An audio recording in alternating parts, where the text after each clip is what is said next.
Amigos y amigas, hoy tenemos un nuevo encuentro, una nueva jornada en un itinerario de crecimiento y profundización, de conocimiento personal, seguir ustedes y yo, ahondando un poco más y acercándonos a lo que somos, a lo que hacemos, a lo que vivimos y aquellas cosas que nos inquietan tanto en la vida. En los diálogos que permanentemente tengo con las personas, en las interrelaciones que permanentemente se dan, uno capta que la gente vive con angustia, la gente vive con un sentimiento de ansiedad, vive con muchas contradicciones en su interior y muchas veces no encuentran la paz.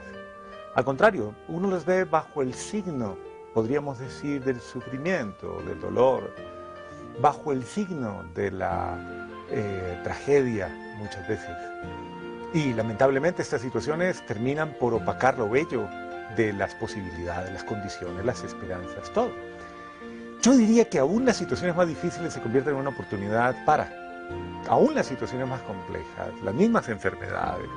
¿Cuántas veces hemos visto ejemplos de vida de personas que teniendo enfermedades catastróficas o tal vez limitaciones, dan un salto? Lo hacen independientemente de esas limitaciones. Han perdido los brazos y utilizan sus piernas, han perdido sus oídos y de pronto tienen muchas facultades para percibir y el sonido de otra forma, una percepción superior. Muchas de ellas también en un momento determinado se han quedado ciegas y recurren a muchos otros métodos también. Todas estas circunstancias, todas estas situaciones, podríamos decir, queridos amigos y queridas amigas, que se convierten en una gran posibilidad. No hay en verdad una tragedia en la vida. Nosotros las convertimos en tragedia, dice un amigo mío, y una frase que me pareció muy acertada. La vida tiene problemas, muchos problemas, pero lo grave es cuando nosotros los convertimos en tragedias. Y es cierto, cada uno de nosotros debe tener la proporcionalidad de el problema y no de tener que llegar a una situación catastrófica. Aún las situaciones más difíciles son superables. Aún las más grotescas de la vida son superables, hasta la muerte, que para nosotros como tal es un fantasma. Con esto quiero hablarles y decirles con sinceridad que es importante que cada uno de nosotros tenga una actitud frente a su vida mucho más equilibrada, incluso frente a los problemas que se le presentan hoy día, los que tiene. Simplemente hay que pensarlos con serenidad, simplemente hay que reflexionarlos con calma, hay que valorarlos, hay que volverlos a mirar. Toda situación de vida cambia cuando uno le busca la perspectiva, le busca la manera, la forma. Lo importante no es ahogar, lo que pasa es que, claro, es obvio y es una frase conocida. Cuando uno está en el remolino, es muy difícil. Dicen que el ojo del huracán es peligroso, porque es un estado de aparente calma, mientras todo alrededor está fluyendo de una manera intempestuosa. Es cierto. Pero no hay que perder la cordura y no hay que perder el equilibrio, no hay que perder el ánimo, no hay que perder la visión. Esto lo da a estar centrados. La vida no se da por aceleres, la vida no se da por atropellos, la vida no se mueve de una manera... Sí, hay momentos en que hay que actuar rápidamente, pero hay momentos en que hay que saber esperar. El gran drama del ser humano está precisamente radicado en esa situación de asumir su realidad, comprenderse, conocerse, asumir las circunstancias varias, todas como un reto. Pienso yo que la vida es un reto, no existe otra posibilidad, y es un reto que hay que vivir, y es un reto que hay que asumir. Pero hay que asumirlo con destreza muchas veces, con ingenio, hay que asumirlo con valor. Y en la medida en que se va asumiendo, yo pienso que van brotando las posibilidades. Pero hay momentos, como se los digo, en los que hay que guardar la calma. Después de situaciones difíciles y duras, hay que guardar la calma y esperar. Todo esto se los digo porque muchas veces los sentimientos propios, las emociones personales, todas esas cosas están allí y de pronto uno puede llegar a pensar que estas cosas le pueden ganar a uno. Cuando uno está metido en un sentimiento, cuando uno está metido en una emoción, en una pasión, que le genera cualquier situación de vida, la muerte de un ser querido, un problema, una tragedia, una catástrofe, un problema inminente de voy a perder la casa, voy a perder las cosas, voy a perder... O sea, todas estas situaciones, cualquier problema, incluso voy a perder la vida, estoy con un cáncer, estoy con un SIDA, estoy con una enfermedad terminal, la que sea, cualquier circunstancia de esta, estoy perdiendo mi hogar, estoy perdiendo a mis hijos, estoy perdiendo a mi marido, lo que sea que se pueda presentar. Absolutamente nada se va a solucionar a la carrera. Nada se va a solucionar atropellándome a mí mismo. Nada absolutamente va a encontrar salida en una decisión desesperada. En las horas más difíciles, lo mejor es calmarse, serenarse, no dejarse llevar por los sentimientos, por los arrebatos, por las emociones, incluso por lo que dice la gente. A veces, muchas veces, hay gente que también se contagia de ese pavor o de ese pánico, de esas situaciones que estamos sintiendo y finalmente terminamos decidiendo mal. Finalmente terminamos tomando las decisiones más equivocadas. Por eso es cierta la frase que dice, en río revuelto no se ve fondo. En río revuelto no se ve fondo. Es cierto que hay que tomar decisiones, claro que hay que tomarlas. Pero uno tiene que tomar decisiones serenas, o sea, decisiones en las que uno haya valorado y sopesado cada una de las situaciones de la vida. Son las mejores soluciones, o las mejores decisiones, aquellas que yo he repasado con calma, que he observado, que he valorado y que he sopesado, incluso las que he dialogado, las que he puesto en concepto. Yo generalmente pienso que cuando hay situaciones así muy difíciles en una empresa, en una casa, en una institución, en cualquier lugar, lo mejor es calmarse, analizar todo. Pero ahí se necesitan personas que tengan ese carisma, o sea, que tengan esa actitud. Esa actitud de poder decir, oiga, esperemos un momento, analicemos la situación. No podemos permitir que los sentimientos, las emociones y todo lo que estamos en este momento experimentando nos ceguen y no nos permitan mirar un poco más allá de las circunstancias. Es importante serenar todo en la vida familiar, en la vida matrimonial, una pelea, un momento de esos difíciles, incluso de esos donde uno cree defraudar a todo el mundo. Ok, calmémonos, observemos las circunstancias. ¿Qué es lo mejor? ¿Qué es lo conveniente? Hacer valoraciones justas, ciertas, sinceras, honestas, en las que prime el respeto al otro, el respeto a las circunstancias, el respeto a sí mismo. Yo pienso que, bueno, llegar a estos momentos es un ideal para poder afrontar los dramas de la vida, las situaciones más difíciles que podamos tener. Y ahí está nuestra grandeza. Yo diría que la gente grande es aquella que tiene capacidad para afrontar las cosas difíciles de la vida, para afrontar los momentos más dificultosos, las situaciones más complejas. Eso es un ser humano grande. Es un ser humano que puede y tiene la posibilidad de proyectar, de transformar, de valerse de todas aquellas situaciones difíciles, bien para avanzar, bien para crecer, bien para superar, bien para iniciar nuevas etapas de vida. Todo. Hasta un lamentable fracaso matrimonial, hasta un lamentable fracaso familiar, hasta un lamentable fracaso empresarial. Todo sirve para mirar a un nuevo horizonte. He conocido a muchas personas, a muchos empresarios, que llegan al colmo, me dicen muchos de ellos, estoy en la quiebra, padre, y estoy comprometido absolutamente, todos mis bienes. En este momento no veo claro, no veo salida. Pero claro, es lógico que son esos momentos en los que uno tiene que hacer ciertos saltos y mirar unos nuevos horizontes. Recuerdo el caso de un amigo muy cercano, un gran empresario de Estados Unidos, quien tal vez frente a un problema ni siquiera propio, un problema de economía mundial, un problema de mercado mundial, se ve frente a una circunstancia en la que él, el mercado que representa, está sobre unos costos impresionantes y él está pagando unos costos impresionantes y tiene comprometido un mercado del cual ya no puede salir y al cual ya no puede representar porque los costos son elevadísimos. En un momento determinado me dice, me voy a la quiebra, padre. Pero se abre una luz. Y la luz es mirar nuevos mercados, nuevos horizontes, nuevas fuentes de representación y de distribución, incluso mucho más económicas. Y en este momento este hombre está viajando a ciertos lugares comerciales del planeta en donde ha encontrado una solución, podríamos decir casi milagrosa, a su situación laboral. Eso quiere decir que cuando se cierran de verdad muchas puertas, es posible que haya una gran ventana abierta por Dios para ti. Así es, queridos amigos, frente a todas las situaciones dramáticas de la vida, Uno tiene que saber aprovecharse de las circunstancias más difíciles. Perder muchas veces es ganar. Hay personas que han dicho, perdí mi trabajo, padre. Pero he pasado más tiempo en la casa con mis hijos.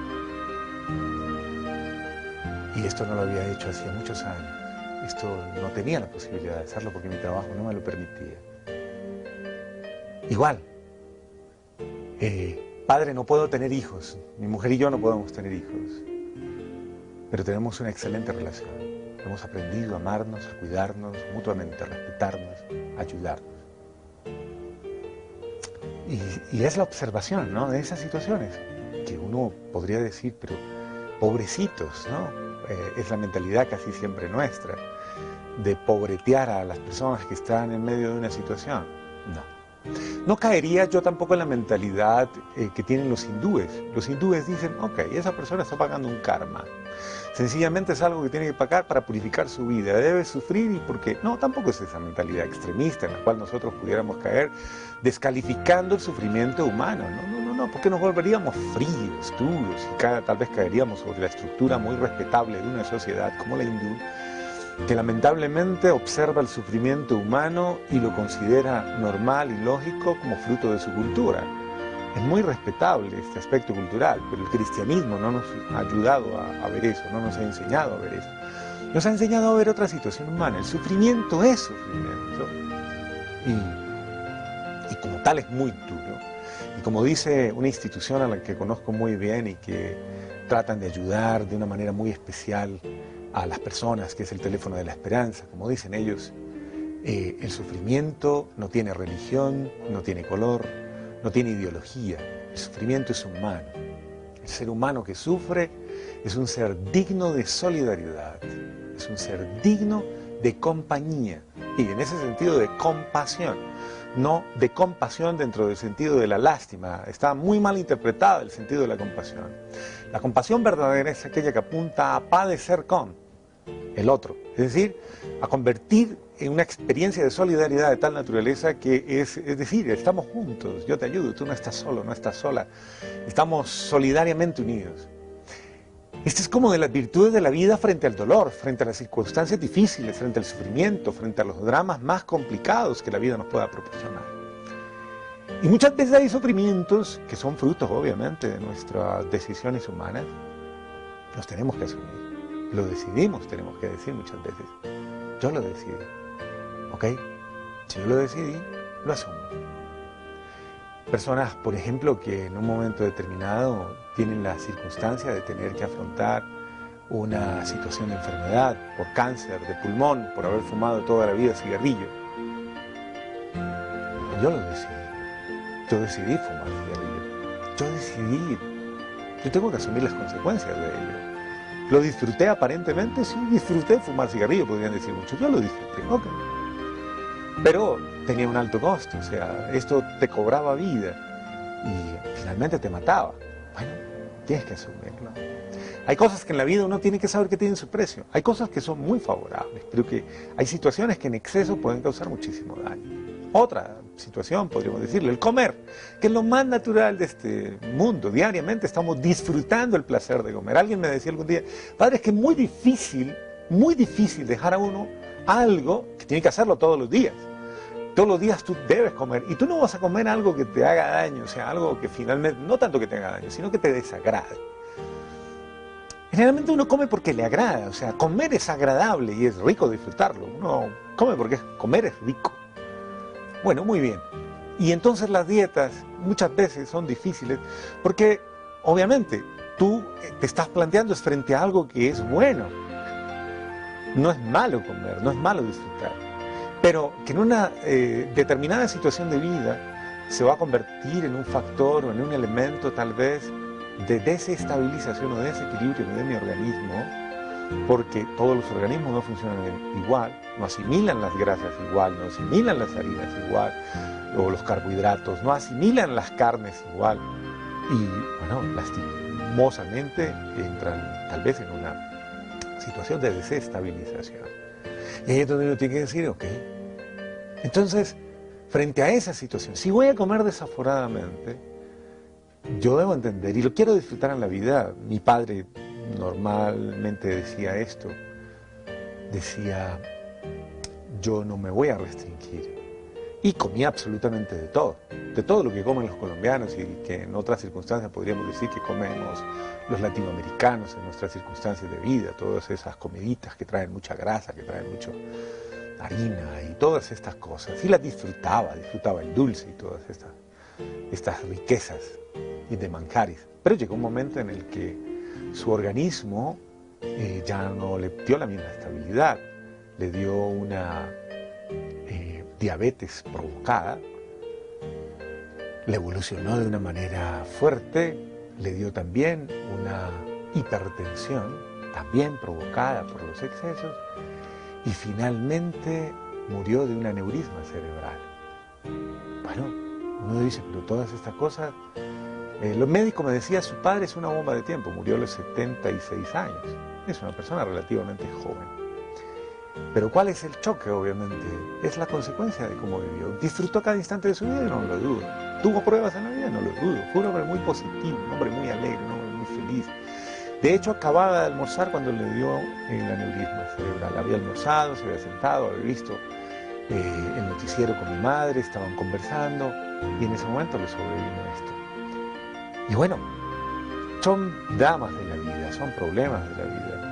Yo como sacerdote me preocupé, obviamente, cuando me llama mi hermano y me dice, está enfermo mi papá. Mi preocupación también era que tuviese asistencia espiritual en ese momento. Y me dicen que de una manera muy especial, el padre, el sacerdote que estaba enfrente de la casa, que vive enfrente de la casa, alcanzó a escuchar todo lo que estaba sucediendo, inmediatamente se vino, trajo los santos óleos, trajo la comunión y se la dio. Y podríamos decir que mi papá de ahí duró un periodo de sufrimiento para todos, un periodo muy doloroso, pero partió a la eternidad. Y uno muchas veces dice, todo esto es dramático, la vida es dramática, hay momentos duros, sí, los hay. Pero en medio de todo hay que asumir la vida con valor, hay que asumirla con amor. Si todos nos amáramos dentro de una perspectiva de amor cierto, seríamos más comprensivos los unos con los otros y sabríamos comprender las situaciones humanas. Obviamente, comprender lo comprensible e incluso lo incomprensible muchas veces cuando el amor se convierte en caridad, cuando se convierte en comprensión. Lo incomprensible de situaciones como son las de un hogar que se destruye. Uno dice, bueno, lo que ha sido mal construido, mal se solidifica.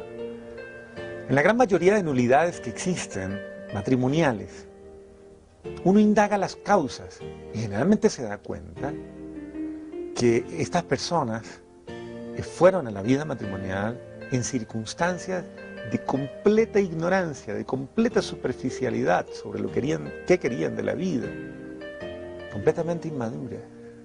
No eran capaces, no tenían señorío sobre sí mismas, ni siquiera se conocían ellas entre sí. Entonces uno dice, ¿fracasó el hogar?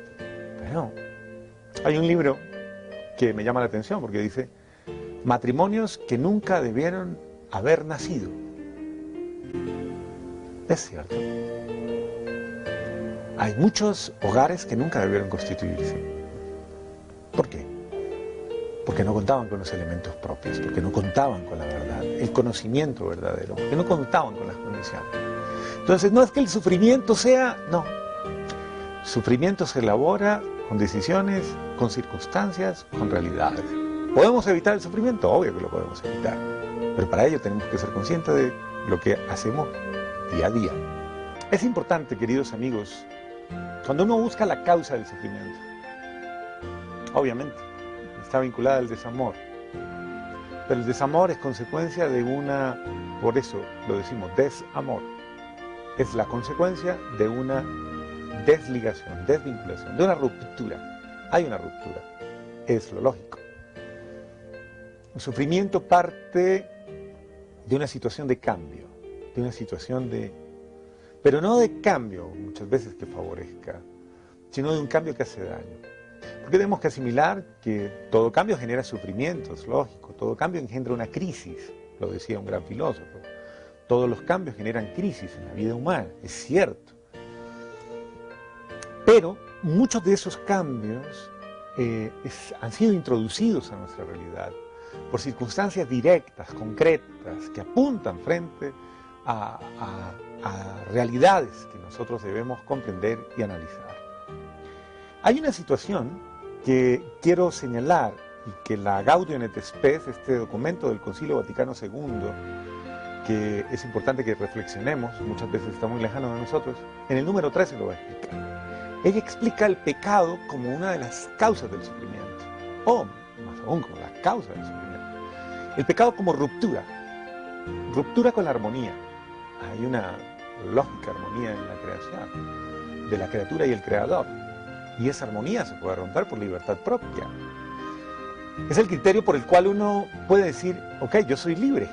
Uno de los elementos para comprender la dimensión de la ruptura, es decir, del pecado, es la libertad. Si yo no conozco la libertad, si yo no tengo la capacidad de interpretar la verdadera libertad, no voy a poder comprender lo que significa el pecado como tal, o la ruptura como tal, la separación como tal.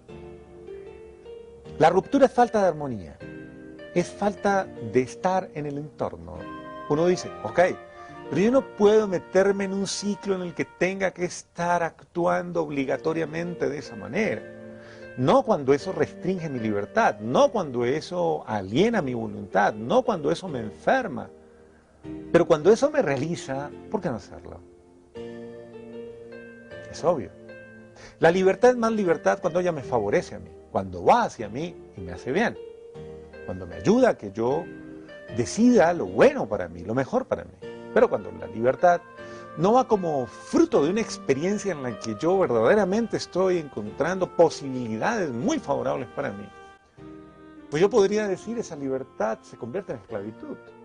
Porque, al contrario, si yo lo que decido me hace más daño, si yo lo que decido me esclaviza, si yo lo que decido me confunde, me enferma, pues no está bien.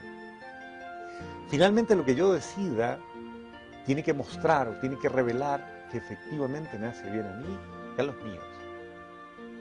Es bueno, todos queremos que los demás sean felices. A veces nos ponemos nerviosos cuando alguien está decidiendo algo en la casa. El joven que se va a casar o la joven que se va a casar y a la mamá o al papá le parece esa no es la persona para ti. Y de pronto le dicen a la persona, por favor, esa no es la persona para ti, no es la persona adecuada. Pero la otra persona dice, es la persona para mí, yo la conozco. Es la persona que quiero, la persona que amo, la persona con la que me entiendo, la persona con la que tengo una vida, con la que... Ok. Llega un momento en que la persona tiene que decidir por sí misma, la persona tiene que asumir el reto, asumir el riesgo, asumirlo, porque es de asumirlo. Pero sin descalificar el escuchar, también y valorar aquello que los otros le hacen ver, o le ayudan a ver, porque la vida se ve desde diferentes perspectivas. Eso no quiere decir que yo no tenga criterio, no, yo puedo, mi criterio, tenerlo sin descalificar el criterio de los demás, que también puede estar viciado, o puede estar acertado. Pero el punto es ese, queridos amigos, es la libertad la que está en el centro exclusivo del dolor o del no dolor, de la armonía o de la desarmonía, de la voluntad o no. Es decir, es el que está ahí, esa libertad. Pero hay que aprender a ser libre. Generalmente el ser humano no sabe ser libre. Bueno, no sabe ser humano, ¿no? Que es la primera de las fases. Pero es importante que aprenda a ser libre. A ser libre por medios muy adecuados. Muy bien. El Concilio Vaticano II dice que constituido por Dios en la justicia, el hombre, sin embargo, es persuadido por el maligno. Eso quiere decir que hay agentes externos que en un momento determinado están dando la guerra, están dando el combate. Denominemos maligno o como unas circunstancias específicas, como una realidad o como una entidad propia. Pero hay una realidad externa, ajena, que viene, que sobreviene, que puede venir de cualquier circunstancia y que puede en un momento determinado introducir la confusión en mi vida. Eso es viable, eso es razonable. Cuando uno ve a una persona que tiene una cierta situación, uno podría partir por decir, de pronto está confundida, de pronto no tiene la culpa, De pronto le está pasando algo. De pronto está viviendo algo que no le entiendo. De pronto hay una situación complicada. No sé. Es comenzar por partir qué le afecta, qué hay interno, qué hay externo, qué le sucede. Es comenzar a partir de eso, o sea, no adelantarme a un juicio premeditado de una circunstancia, por horrible que ella sea. ¿Cuántos escándalos hemos visto hoy día en la iglesia, ¿no? Muchos de ellos realmente macabros, asombrosos, por la debilidad humana, pero muchos otros de ellos comprensibles, pero simplemente escandalosos por la situación. Pero desde todas las perspectivas, queridos amigos y queridas amigas, tenemos que asumir al hombre frente a los retos de la vida y frente a todo lo que le afecta, valorarlo, no descalificarlo, y asumir los problemas de la vida como situaciones específicas donde la vida se resuelve, se aclara o se planifica. Queridos amigos y amigas, Dios los bendiga hasta un nuevo encuentro y recuerda quién eres.